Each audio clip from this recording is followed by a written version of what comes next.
into the future. Yep. Talking about technology. And representation, what the future of women in film should look like. Yes. I'm Toni. I'm Monique. I'm from Harlem. I'm from Massachusetts. Same Washington. So the question is, whose future is it, right? What's identity gonna look like in the future? I don't know what people are anymore when I look at them in the classroom. Are they black? Are they white? So I asked them to think of them. Yes, all of us, all of us.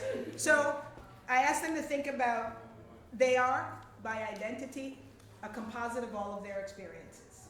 That way, I'm not forced into labeling, and they don't have to think about labeling, and I asked them to bring everything they are to the classroom, right? What about boys doing girls, right? I'm thinking about Stefan Bristol, See You Yesterday. Yes.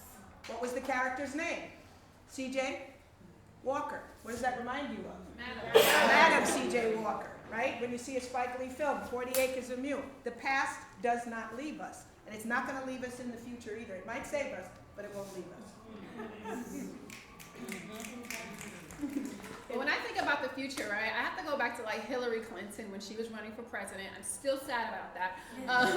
But I think about the fact that women sometimes just have a hard time seeing ourselves in positions of power. And I think that when it comes to like what we want to see in cinema, we have to believe that we can be presidents. Not just in Hollywood, not just on TV. I absolutely have no problem seeing myself in the future. Like we have to see ourselves like military leaders, like everything. all of these things. But because the women. beautiful thing about our industry is we don't need to have 1 million voters support it.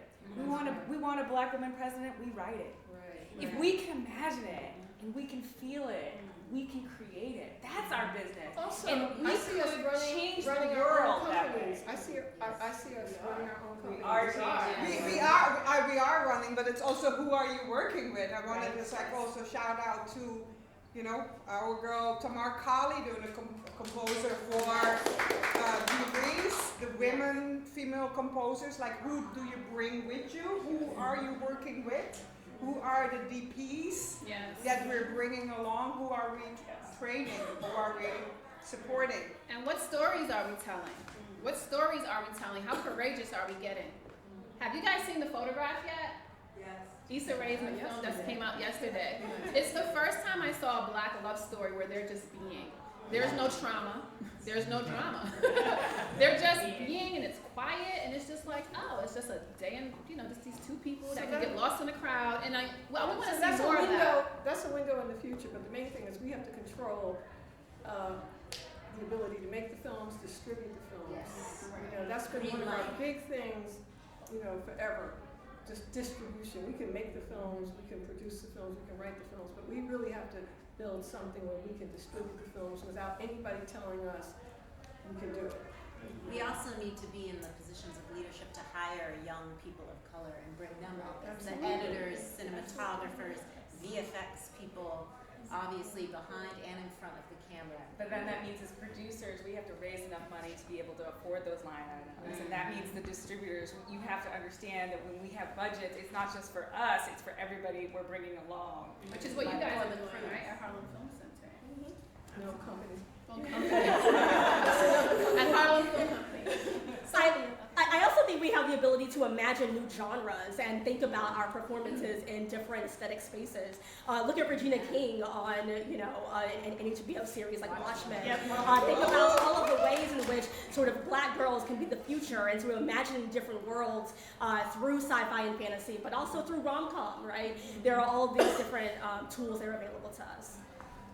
A shout out to the executives who greenlight those kinds of projects. Yes. Will Packer, definitely Will Packer. Yes. That it doesn't happen alone, that we can make, but we want to make sure that we have people behind the scenes in the business who can see us. Right. So, ladies, we're talking about what should be done. What are each one of us doing? Ooh. I teach, I encourage. I'm a cheerleader, and maybe you have not noticed, but I insist they don't forget their past. And if they leave their past, I can't help you. The future is also very open. I like to have movies with kids because I want young girls to see themselves. If I can't find a U.S. film, or if I want to put a U.S. film, I'll use Sciamma's Girlhood, right? Because sometimes it's about the image, and sometimes it really, and we do have to think more globally. Thank you, right? I had to make that decision when I was young. Am I African American? No, I'm black, because I'm sister to a lot of people, right? Maybe not in my ethnicity.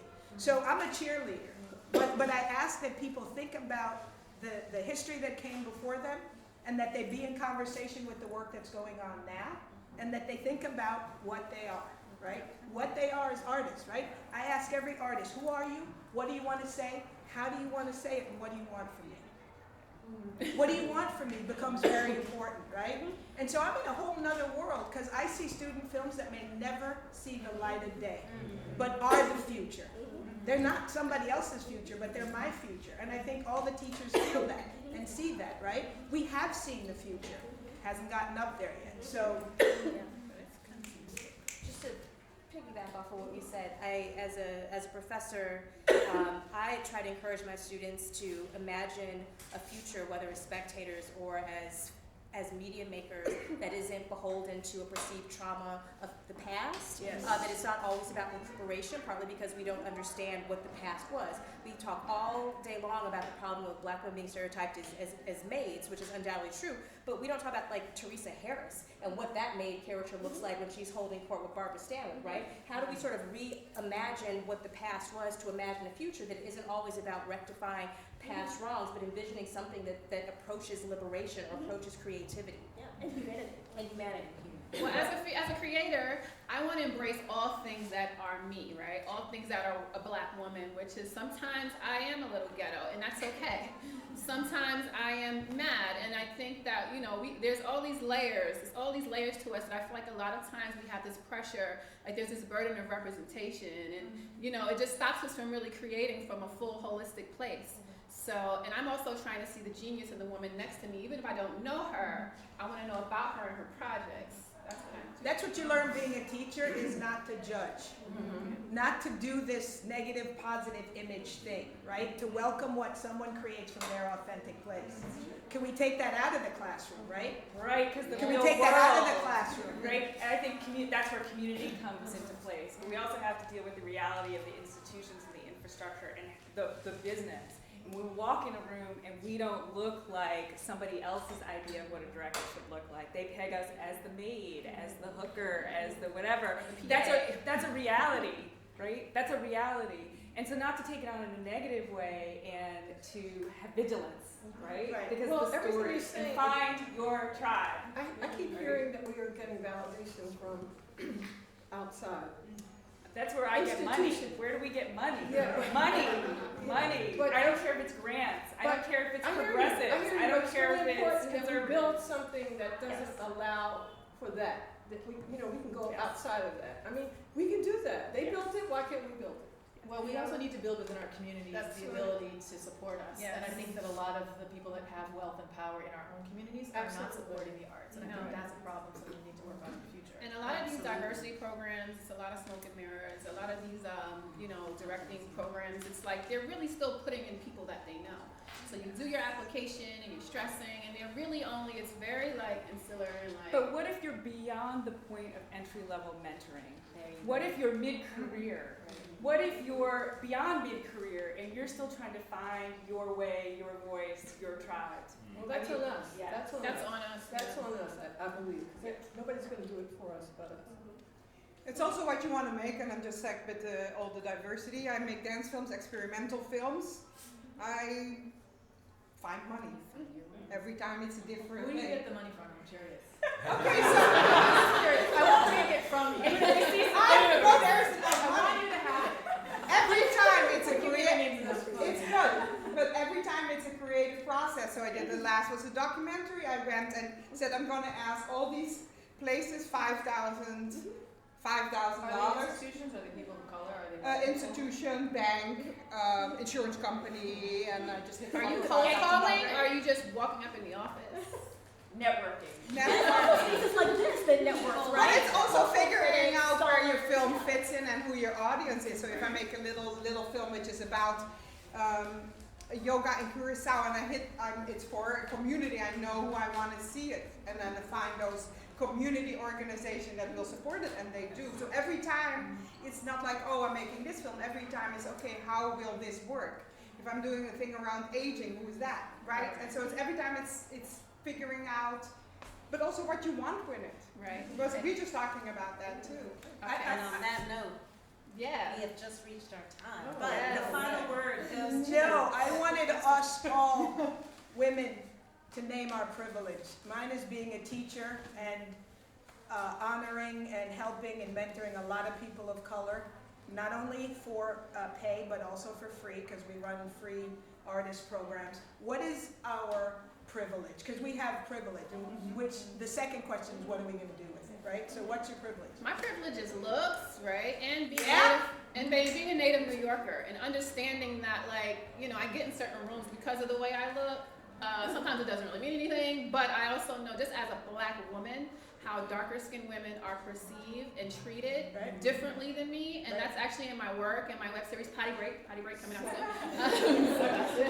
What's your privilege? My privilege is to serve different people's stories and to collaborate with very strong relationships that I've made through 20 years working in the industry. Awesome. What's your privilege? My privilege is that in the classroom, I get to dictate what the canon is and what There matters you to my go. students. It can be Citizen Kane, it can also be on-screen shows within our gates, and I get to determine that, and I do. While I have Harlem Film Company, my privilege is that I come from the Weeksville people, that were very clear about who they were as a people in Brooklyn. My privilege is being in the classroom and, again, like Rachel said, being able to sort of dictate the canon and then sort of articulate the ways in which black film is made visible in the classroom. My privilege is definitely education, working with people, but also being here and being from a small island. I bring that up a lot, but we're usually looking out and understanding a lot of people. My privilege is speaking more languages and being an anthropologist of sorts, and even in this community, and listening. My privilege is my eyes. It's the way I see the world and the way I see black women and tell their stories in true ways. And it is the way I archive us for our future selves. My privilege in work is to be able to hear firsthand the stories, so I don't get it through a filter that changes everything that really is. And my personal privilege is having a family that loves me and will support me, and if I fail in raising all the money and things, I can fall back. Love.